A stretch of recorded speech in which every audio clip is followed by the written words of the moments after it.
अपना बिजनेस शुरू करना है, लेकिन लगता है कि जेब में उतने पैसे नहीं हैं। ज्यादातर लोगों की यही कहानी है। पर क्या हो अगर मैं कहूं कि ये सिर्फ एक वहम है।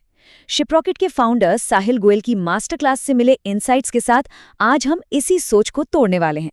चलिए सीधे मुद्दे पर आते हैं और देखते हैं कि कैसे सिर्फ 25,000 रुपए में एक दमदार बिजनेस की नींव रखी जा सकती है।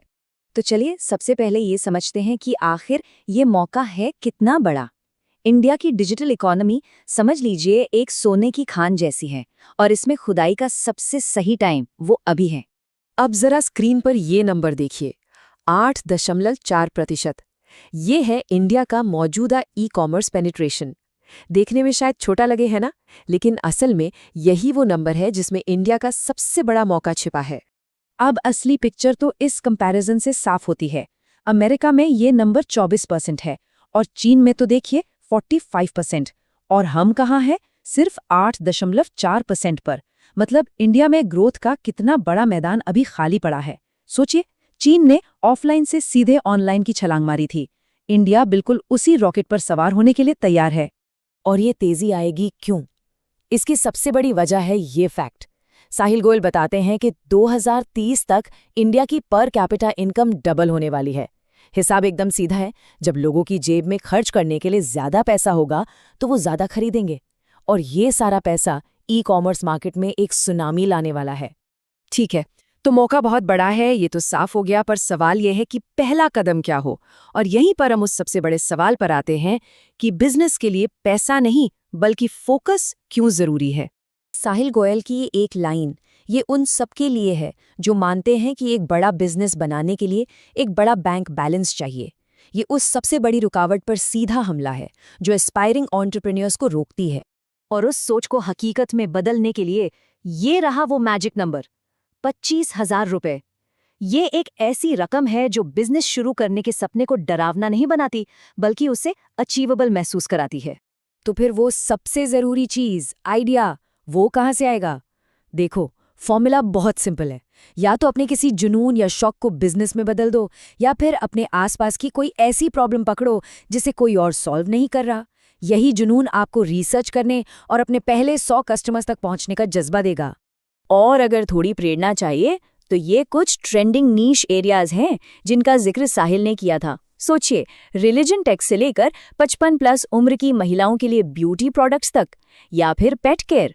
ये एग्जाम्पल्स दिखाते हैं कि एक छोटे और फोकस्ड एरिया में कितनी बड़ी ताकत छिपी हो सकती है। तो मान लीजिए आपके पास एक कमाल का नीश आइडिया है। अब आगे क्या? घबराने की जरूरत नहीं है। ये रहा एक क्लियर 4 स्टेप वाला प्लान जो उस आइडिया को एक असली बिजनेस में बदल देगा। चलो इसे और आसान बनाते हैं। मान लेते हैं आपका आइडिया है 55+ महिलाओं के लिए ब्यूटी प्रोडक्ट्स। स्टेप 1, आप डीप रिसर्च करेंगे कि उन्हें असल में क्या चाहिए। स्टेप 2, आप 2-3 शुरुआती प्रोडक्ट्स बनाएंगे। स्टेप 3, एक मैन्युफैक्चरर ढूंढेंगे। और स्टेप 4, अपने पहले 100 ऑर्डर लाने का एक पक्का प्लान तैयार करेंगे। और हाँ, मैन्युफैक्चरर खोजने के लिए ना, ये एक जबरदस्त हैक है। आप जिस ब्रांड को पसंद करते हैं बस उसका प्रोडक्ट ऑर्डर करें। इंडियन कानून के मुताबिक हर पैकेजिंग पर मैन्युफैक्चरर का नाम और पता लिखना जरूरी है। बस आपको एक भरोसेमंद पार्टनर मिल गया। आपके पास प्रोडक्ट है, अब उसे बेचना कैसे है। और यहीं पर ज्यादातर नए फाउंडर्स एक बहुत बड़ी गलती कर बैठते हैं। वो प्रोडक्ट के फीचर्स बेचते हैं, उसके फायदे नहीं। ये एक लाइन समझ लीजिए मार्केटिंग की पूरी गीता है। बात ये नहीं है कि आपके प्रोडक्ट में क्या है, बात ये है कि आपका प्रोडक्ट कस्टमर को कैसा महसूस कराएगा। ये स्लाइड इस बात का बेस्ट एग्जाम्पल है। सोच कर देखिए, एप्पल ने कभी ये नहीं कहा कि इसमें 64 GB स्टोरेज है। उन्होंने कहा आपकी जेब में 1000 गाने।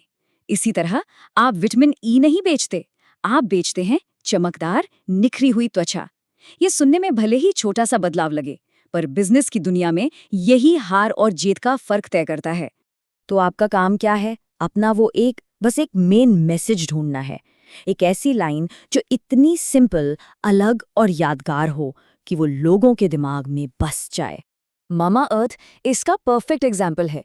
उनका मैसेज क्या था? बच्चों के लिए माता पिता द्वारा, एकदम क्लियर। इस एक लाइन ने तुरंत भरोसा जगाया और उन्हें बाजार में सबसे अलग खड़ा कर दिया। बाद में उन्होंने अपने प्रोडक्ट्स बेशक बढ़ाए, लेकिन शुरुआत इसी एक पावरफुल मैसेज से हुई थी। और एक आखिरी मार्केटिंग टिप, पैकेजिंग पर कभी कंजूसी मत कीजिए। आज के ज़माने में लोग सिर्फ प्रोडक्ट नहीं खरीदते, वो एक एक्सपीरियंस खरीदते हैं, और वो एक्सपीरियंस प्रोडक्ट को हाथ में लेने से ही शुरू हो जाता है। चलिए अब आखिरी और सबसे ज़रूरी हिस्से पर आते हैं। ये सिर्फ एक समरी नहीं है, ये हर फाउंडर के लिए एक पावरफुल माइंडसेट फ्रेमवर्क है। ये 3 सवाल खुद से ज़रूर पूछिएगा। पहला सवाल, आपका कस्टमर कौन है? और इसका जवाब कोई बड़ा ग्रुप नहीं होना चाहिए, जैसे 18 से 25 साल के लोग। नहीं, वो एक स्पेसिफिक इंसान होना चाहिए जिसे आप इतनी अच्छी तरह जानते हो कि आप हर रोज उसके साथ बैठ के चाय पी सकें। दूसरा सवाल, आप उनके लिए कौन सी सिर्फ एक प्रॉब्लम सॉल्व कर रहे हैं? 10 अलग अलग प्रॉब्लम्स को थोड़ा थोड़ा सॉल्व करने की कोशिश मत कीजिए। एक प्रॉब्लम को पकड़िए और उसे जड़ से खत्म कर दीजिए। और आखिर में ये है असली परीक्षा। खुद से पूछिए, अगर कल आपका बिजनेस बंद हो जाए तो क्या किसी को सच में फर्क पड़ेगा? क्या आपके कस्टमर को लगेगा कि उनकी जिंदगी से कुछ जरूरी चला गया है? यही वो सवाल है जो बताता है कि आपने कुछ यादगार बनाया है या सिर्फ बाजार में एक और ऑप्शन खड़ा किया है। देखो, असली गोल यही है, एक पुश प्रोडक्ट नहीं बनना जिसे लोग सिर्फ डिस्काउंट में खरीदते हैं, बल्कि एक पुल प्रोडक्ट बनना जिसे कस्टमर खुद ढूंढते हुए आते हैं और जिसके बिना रहना उनके लिए मुश्किल हो। तो याद रखिए, बिजनेस सिर्फ सामान बेचना नहीं है। असली जीत तो तब है जब आपका और आपके कस्टमर का रिश्ता इतना मजबूत हो जाए कि आपके बिना उन्हें अपनी दुनिया अधूरी लगे। जब तक वो आपको मिस न करें, तब तक आपने उनकी असली प्रॉब्लम सॉल्व नहीं की है।